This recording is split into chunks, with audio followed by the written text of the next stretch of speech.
어느새 출애굽기 마지막 장입니다. 참 오래 한 것 같아요. 중간중간 이제 다른 것도 하긴 했었지만은 이제 출애굽기 하나를 또 마무리 짓는 시간입니다.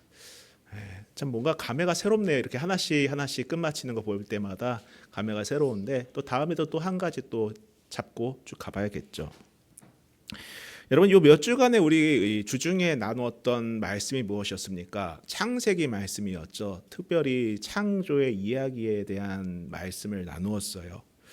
그때 우리가 주목해 볼 것이 있었다고 말씀을 드렸습니다. 무엇입니까? 바로 에덴에서 시작한 창조의 이야기가 바벨에서 마무리가 되었다는 거예요. 에덴에서 창조의 이야기가 시작됐는데 이제 11장 바벨 이야기에서 그 이야기가 마무리가 됩니다. 그리고 12장부터는 이제 언약에 대한 이야기가 진행이 되는데요. 공교롭게도 이 두 장소는 하나님을 배반한 장소라는 공통점이 있습니다. 에덴에서도 하나님을 배반했고 바벨에서도 하나님을 배반했습니다. 창조 이후에 인류는 처음 에덴에서 아주 귀한 것들을 누릴 수 있었어요. 그러나 그 안에서 사람은 어떻게 했습니까? 하나님이 허락하지 않은 딱 하나, 이 선악과 문제를 놓고 어떻게 합니까? 유혹에 넘어갔다라는 거예요. 결국 하나님께서 원하지 않는 선택을 그들은 했습니다. 그리고 홍수 심판이 있은 후에도 하나님께서는 재창조를 하셨어요. 모든 것을 새롭게 하셨고 언약을 새롭게 하셨습니다. 자, 그럼에도 불구하고 그때 사람들은 어떻게 합니까? 하나님으로부터 멀어지다가 시날 평지에서 어떤 선택을 하나요? 바벨을 세우자, 탑을 세우자. 이로 인해서 우리가 흩어짐을 면하고 하늘 높이 우리의 힘을 걸자. 즉 하나님 없는 삶을, 하나님을 거절하는 삶을 이들은 선택했고 그 결과 어떻게 됐습니까? 배반을 했다라는 것 아니겠습니까? 성경이 이 사건들을 말하는 이유가 무엇이겠습니까? 왜 이 사건들을 말할까요? 참고로 여러분, 창세기는 모세오경 가운데의 첫 번째 책이에요. 모세오경이라고 불리는 모세 책들 가운데의 첫 번째 책입니다. 이 모세오경의 가장 큰 목적이 무엇인 줄 아십니까? 단순하게 사람들에게 창조에 대한 이야기를 들려주기 위해서가 아니에요. 처음 이 모세오경을 들어야 했던 사람들은 누구였냐면은 출애굽한 이스라엘 백성들이었습니다. 그 광야에서 이스라엘 백성들은 모세를 통해 전해 들은 이 창세기를 들어야만 했다라는 거예요. 이를 통해서 두 가지를 우리는 볼 수가 있습니다. 가장 먼저 하나는 하나님께서는 이 사건들을 통해 사람들에게 있는 근본적인 문제가 무엇인지를 알려주고 있다는 거예요. 즉, 이 땅에 살아가고 있는 사람들이 가지고 있는 근본적인 문제가 무엇인지를 깨닫게 해주셨다는 것입니다. 특정 민족이 아닙니다. 이스라엘만의 문제가 아니다라는 거예요. 인류의 보편적인 문제가 무엇인지에 대해서 분명하게 가르쳐 주었다라는 거예요.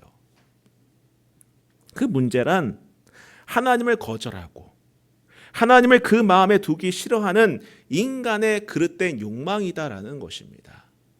이것이 사실 죄의 뿌리예요. 하나님을 두기 싫어하는 마음, 하나님을 그 마음에 두기 싫어하는 그 마음이 근본적으로는 죄의 뿌리다라고 할 수 있습니다. 그리고 또 다른 하나는 바로 하나님의 성품에 기인한 용서입니다. 그 용서를 가르쳐주기 위해서다라는 거예요. 창조 이후에 인류는 타락했습니다. 심판받아 멸망할 뻔했지만 하나님께서는 재창조하시고 새로운 길을 열어주셨다는 거예요. 근데 이 재창조의 은혜의 기반이 되는 것이 무엇입니까? 바로 용서다라는 것입니다. 사실 이 용서이자 이 은혜는 성경 전체를 꿰뚫고 있는 하나님의 성품이다라는 거예요. 여러분, 사실 성경 전체는 하나님의 용서의 연속이에요. 사실 우리가 예수 그리스도를 믿게 된 것도 그분의 용서에 기반한 것 아니겠습니까? 용서가 하나님의 성품이다라는 것이죠. 여러분, 출애굽기에서 보여주신 이스라엘 백성들과 하나님과의 관계도 같은 양상을 보여주고 있습니다. 보세요. 처음 하나님께서는 이스라엘 백성들을 출애굽시키셨어요. 그분의 은혜와 그분의 능력으로 이들을 출애굽시켜 주셨습니다.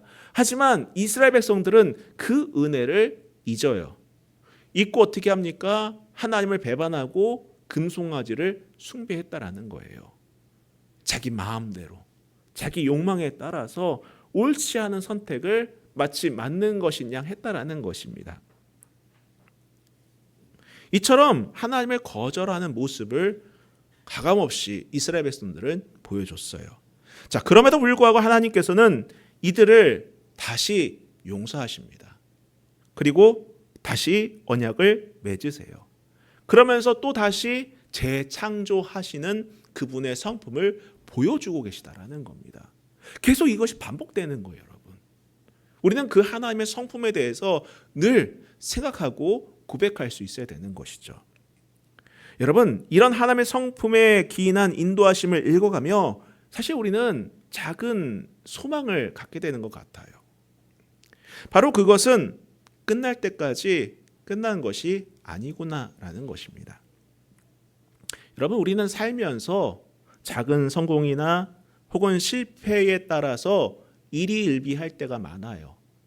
뭔가를 이루었으면 이루었다고 해서 교만해지기도 하고, 뭔가를 실패했으면 실패했다고 낙심하고 열등감에 빠지고 비교할 때도 있어요. 근데 그게 중요한 것이 아니다라는 것입니다. 여러분, 중요한 것은요, 성과가 아니라 방향이에요. 내가 얼만큼 성과를 이루어냈느냐, 내게 어떤 업적이 있느냐가 아니라 내가 어느 방향을 향해 나아가고 있느냐가 중요하다라는 것입니다. 내가 여전히 하나님과 같은 방향을 향해 나아가고 있는지가 우리의 삶에서 정말 가치 있고 중요하다는 거예요. 여러분, 인생은요, 마치 징검다리 같습니다.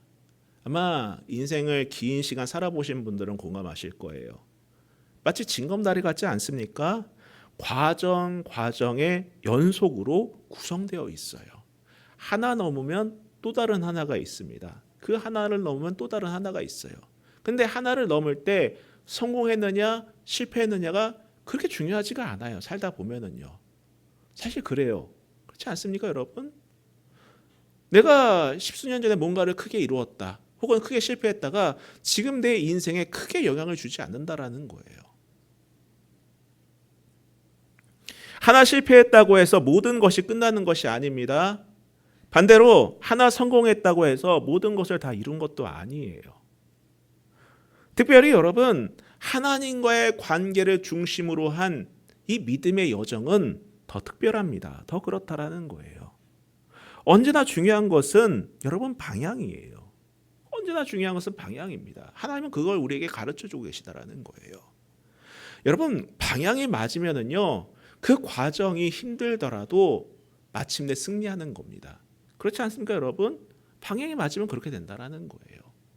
반대로 방향이 틀리면은 여러분 요즘 정치인들 보세요. 난장판 아니겠습니까? 뉴스 보기가 또 싫어졌어요. 온갖 이상한 일들이 많이 벌어져요. 어떻습니까? 방향이 틀리면은요, 그 순간순간 어때요? 순탄한 과정을 겪었다 하더라도 어떻게 됩니까, 여러분? 실패하는 겁니다. 망하는 거예요. 부끄러움을 당하는 것입니다. 그게 인생이다라는 거예요. 언제나 중요한 것은 여러분 방향이에요.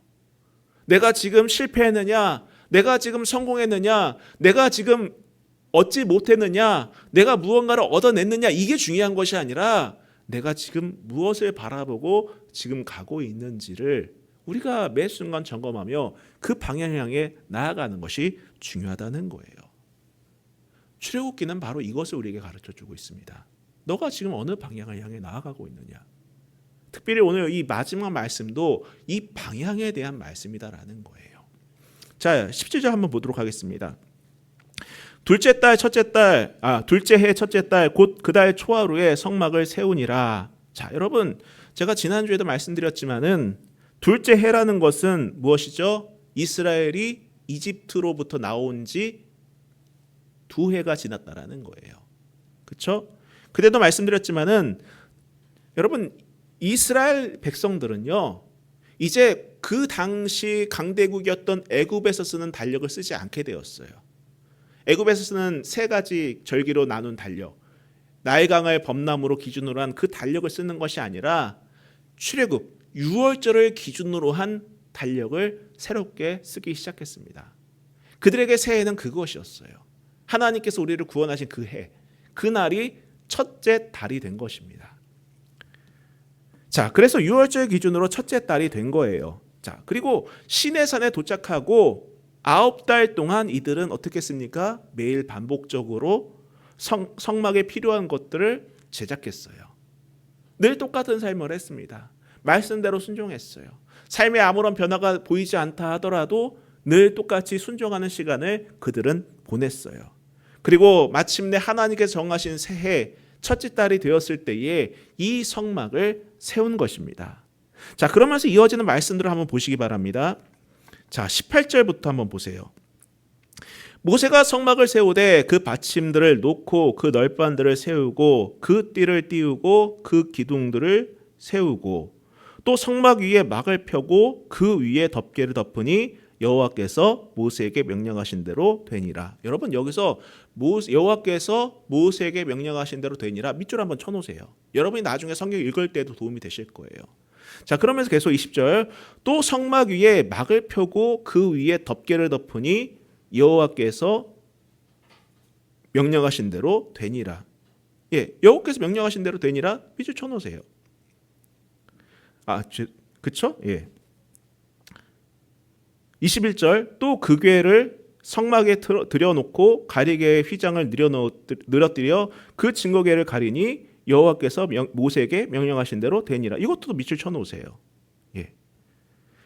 22절 그는 또 회막 안 곧 성막 북쪽으로 휘장 밖에 상을 놓고 또 여호와 앞에 그 상 위에 떡을 진설하니 여호와께서 모세에게 명령하신 대로 되니라. 자, 쭉 내려가 볼게요. 또 25절 보시기 바랍니다. 또 여호와 앞에 등잔대 불을 켜니 뭐라고 되어 있습니까? 여호와께서 모세에게 명령하신 대로 되니라. 또 내려가셔서 27절에 그 위에 향기로운 향을 사르니 여호와께서 모세에게 명령하신 대로 되니라. 또 내려가셔서 29절에 또 회막의 성막 문 앞에 번제단을 두고 번제와 소제를 그 위에 드리니 뭐라고 되어 있습니까? 여호와께서 모세에게 명령하신 대로 되니라. 자, 끝에 32절 보시기 바랍니다. 그들이 회막에 들어갈 때와 제단에 가까이 갈 때에 씻었으니 여호와께서 모세에게 명령하신 대로 되니라. 여러분, 이 말씀의 핵심은 뭐예요? 우리는 이 내용을 잘 몰라도 돼요. 뭐가 어디에 놨는지 이거 잘 몰라도 돼요. 근데 중요한 것은 무엇입니까? 계속해서 반복하는 구절. 여호와께서 모세에게 명령하신 대로 되니라. 바로 이게 핵심이다라는 거예요. 여러분, 우리가 여기서 눈여겨볼 표현은 이겁니다. 여호와께서 모세에게 명령하신 대로 되었다라는 거예요. 앞서 여러분 출애굽기 39장을 보면은요, 제사장의 의복을 만들 때에도 7번 하나님의 명령대로 순종했다라고 했는데 이 성막을 조립할 때에도 마찬가지로 어떻게 말하고 있습니까? 7번 이 말씀에 대해서 반복하고 있다라는 거예요. 여호와께서 모세에게 명령하신 대로 되었다. 자, 여러 차례 지시되고 모세에게 재차 명령된 그대로 성막에는 여러 시설물들이 세워지고 정확하게 그 자리에 배치되며 명령대로 사용되었다라는 거예요. 여러분, 사실 이 표현은요, 우리가 창세기에서도 본 표현입니다. 언제입니까? 바로 하나님께서 천지를 창조하셨을 때 하신 말씀들이다라는 거예요. 하나님께서 천지를 창조하실 때 뭐라고 말씀하셨습니까? 하나님께서 보시기에 좋았더라. 그렇죠? 보시기에 좋았더라. 창조하시면서 항상 하시는 말씀이 무엇이었어요? 보시기에 좋았더라. 저는 이 말씀이 오늘 이 여호와께서 모세에게 명령하신 대로 되니라와 맞닿아 있는 같은 의미의 말씀이다라고 저는 봐요. 여러분, 하나님 보시기에 좋았더라와 여호와께서 모세에게 명령하신 대로 되었다라는 것은 결국 뭐예요? 하나님께서 의도하신 대로, 하나님께서 뜻하신 대로 존재하게 되었다라는 거예요. 즉 하나님께서 말씀하신 대로 하나님께서 의도하심에 따라 존재할 때에 그것이 무엇이다? 하나님 보시기에 좋은 것이다 라는 거예요. 그래서 여러분 출애굽기 표현에서 명령하신 대로 되니라 라는 것은 앞서 창조 이야기에서 보시기에 좋았다라는 표현과 같은 맥락의 표현이다 라고 할 수 있는 것입니다. 이처럼 여러분 완전한 순종만이 거룩한 성막을 세우게 되는 거예요. 어떤 화려한 건축법이나 어떤 건축 양식이나 치장물이 아니라 무엇이다? 하나님께 온전한 순종. 그 말씀에 온전한 순종이 그분이 가장 원하시고 기뻐하는 모습이다라는 것이죠. 여러분 이것이 이스라엘 백성들과 오늘 우리에게 주는 교훈은 분명합니다. 여러분 보십시오. 드디어 장막에 예배처가 세워졌어요. 그리고 언약의 백성의 예배의 삶이 준비가 되었습니다. 보통 우리나라 사람 같은 경우는 시작이 반이다 그래서 준비되었으니까 다 끝났다라고 생각을 하겠지만은 아니에요. 중요한 것은 이게 끝이 아니라 무엇이다? 시작이다라는 거예요. 시작이다. 하나님이 약속하신 가나안을 향해 가고 그곳에서 언약의 백성으로서의 삶을 지속해야 하는데 그 여정 속에서나 그곳에 정착한 이후에도 변하지 말아야 할 본질이 무엇이다? 바로 순종이다라는 거예요. 순종이다. 여러분 우리 성도들의 삶도 마찬가지입니다. 어떤 화려함이나 업적보다 하나님이 보시는 것은 우리 마음 안에 있는 순종이다라는 거예요. 말씀 안에 순종하는 삶을 하나님은 원하신다라는 겁니다. 그럼 하나님 뭘 순종해야 돼요? 여러분이 잘 알고 있어요. 이미 하나님께서 우리에게 말씀하신 내용들이 있기 때문에 잘 알고 있습니다. 그 율법의 정수가 무엇입니까? 하나님을 사랑하고 내 이웃을 내 몸처럼 사랑하는 것. 하나님 사랑하는 것 알겠는데 이웃은 어떻게 사랑합니까? 십계명에 잘 나와 있어요. 이웃이 범주가 무엇입니까? 가장 이웃을 사랑하는 1번이 무엇입니까? 내 부모를 공경하라예요. 그렇죠? 내 부모를 공경하라. 그러면서 계속해서 그 범주가 넓어진다라는 거예요. 여러분, 자녀된 여러분 특별히 부모에게 공경을 못하면서 어떻게 하나님께 순종할 수 있겠습니까? 하나님이 만들어주신 이 가정은 하나님께 순종하는 법을 배우는 공간이에요. 장소라는 것입니다. 그리고 이웃을 사랑하지 못하는데 내 가까운 형제를 사랑하지 못하는데 어떻게 하나님을 사랑한다라고 말할 수 있겠습니까? 불가능한 거죠. 저는 하나님은 사랑하지만 사람은 사랑할 수가 없어요 라고 한다면 이것은 순종이라고 할 수 없을 것이고 진정으로 하나님을 사랑한다라고 할 수 없을 거예요. 결국 하나님도 내 마음에 들지 않으면 언제든 배반할 준비가 되어 있는 그러한 존재라고 할 수밖에 없지 않겠습니까? 성도 여러분, 이미 우리는 내 안에 답을 갖고 있어요. 무엇에 순종해야 되는지 알고 있어요. 그러나 순종하지 못하는 것은 누굽니까? 나 자신. 나 자신이다라는 거예요. 먼 곳에 있는 사람에 대해서 사랑하고 순종하려고 하지 마세요. 여러분 가까이 있는 사람부터 사랑하고 순종하시고 품으시길 바랍니다.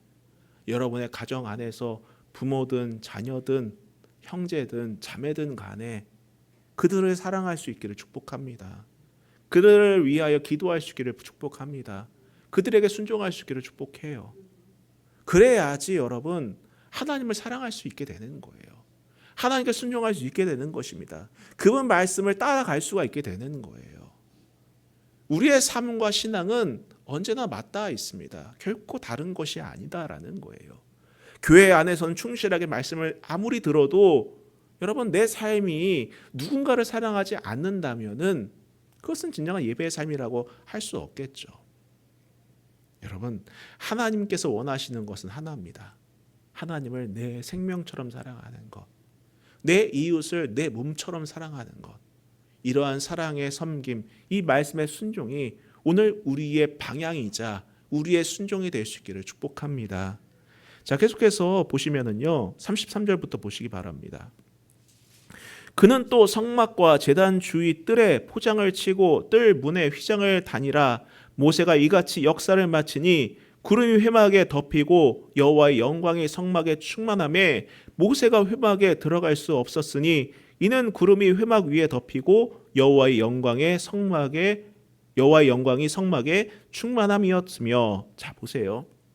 성막이 완성되자 약속하신 대로 구름과 함께 하나님의 영광이 성막에 가득해집니다. 이는 시내산 정상에서 나타났던 것과 유사하지만 모세조차 그곳에 들어갈 수 없을 정도로 더 강력한 그러한 은혜가 그곳에 임하게 되었던 거예요.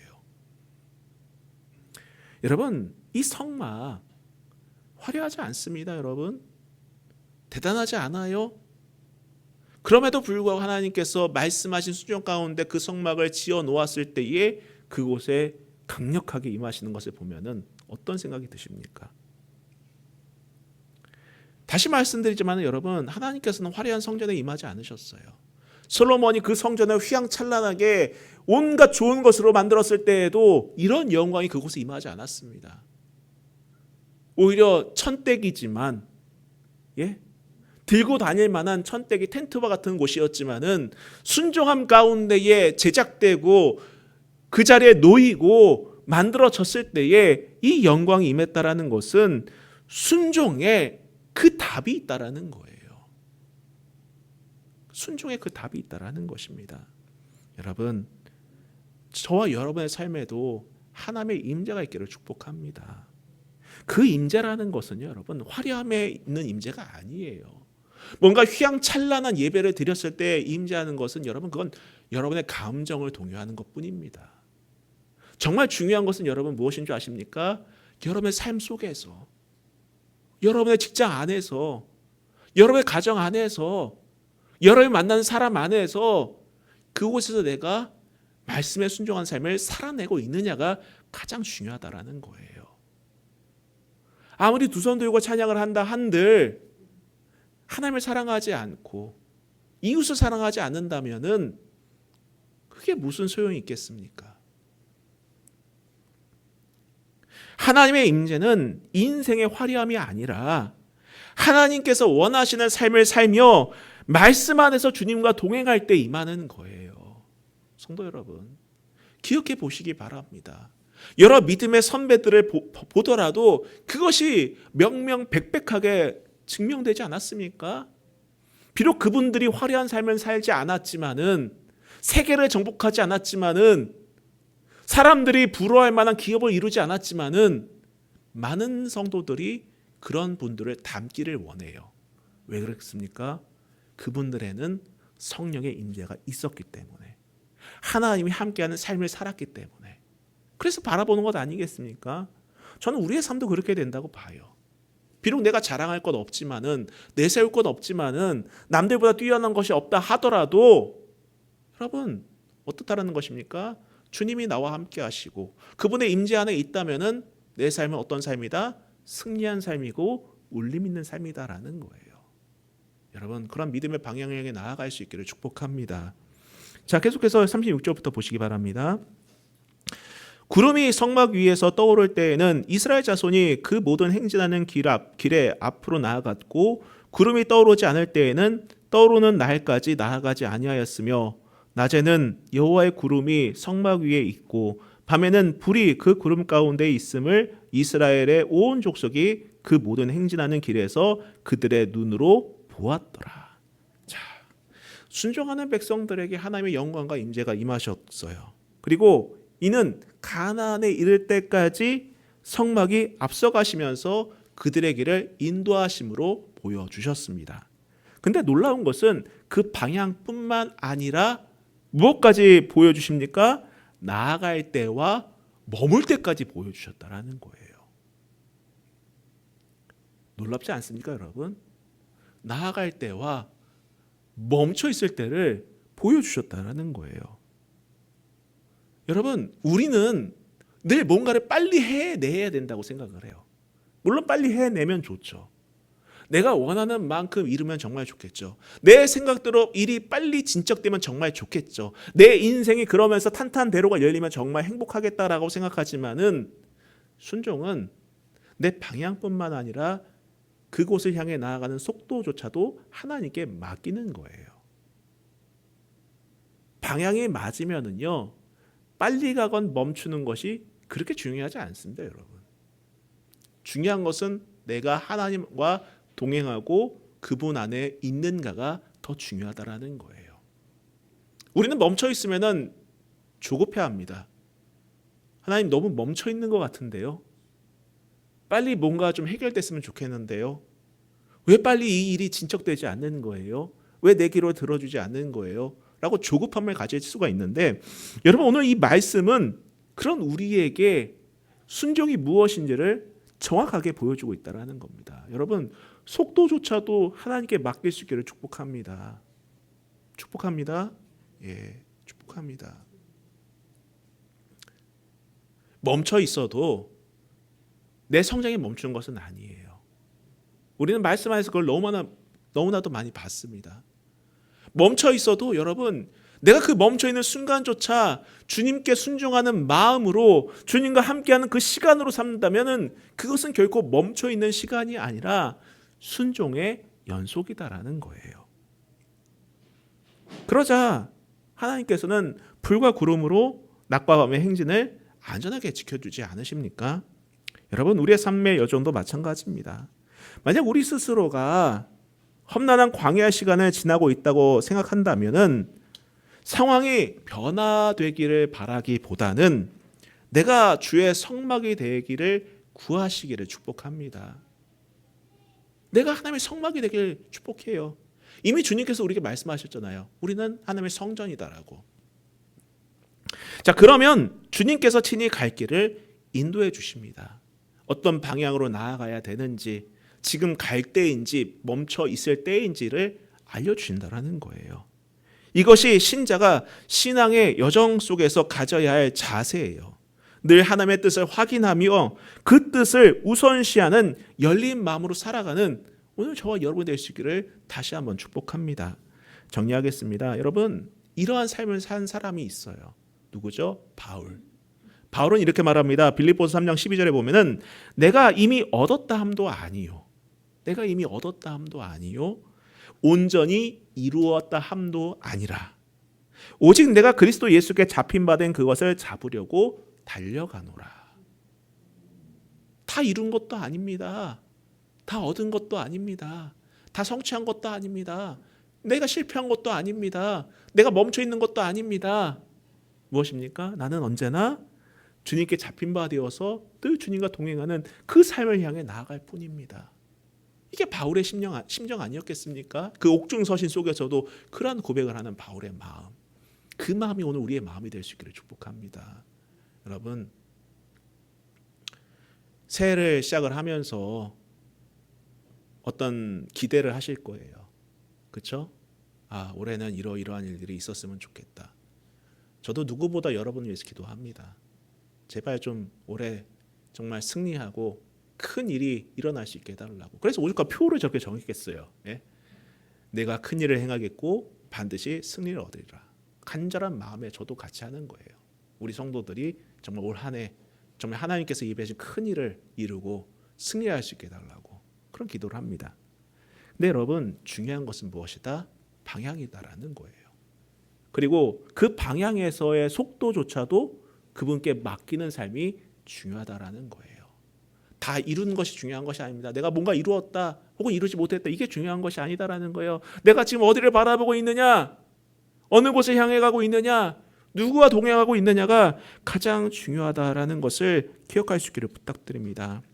신자는요 하나님과 함께하기 위해 은혜로 부름받은 사람들이에요. 그렇죠? 자, 주님의 은혜를 늘 기억할 수 있기를 부탁드립니다. 삶의 방향을 분명하게 하세요. 그리고 하나님을 의지하며 교제하는 삶을 놓치지 마세요. 큐티가 무엇이죠? 최소한의 것이에요. 최소한의 것. 여러분의 심령을 잡는 아주 최소한의 것이에요. 더 하셔도 상관없어요. 근데 안 하지 마세요. 안 하지 마세요. 그게 최소한의 것입니다. 마지노선이에요.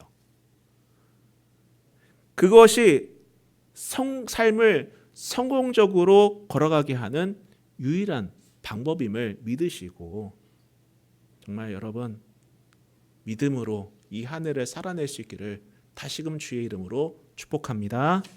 우리 같이 찬양하고 기도하겠습니다.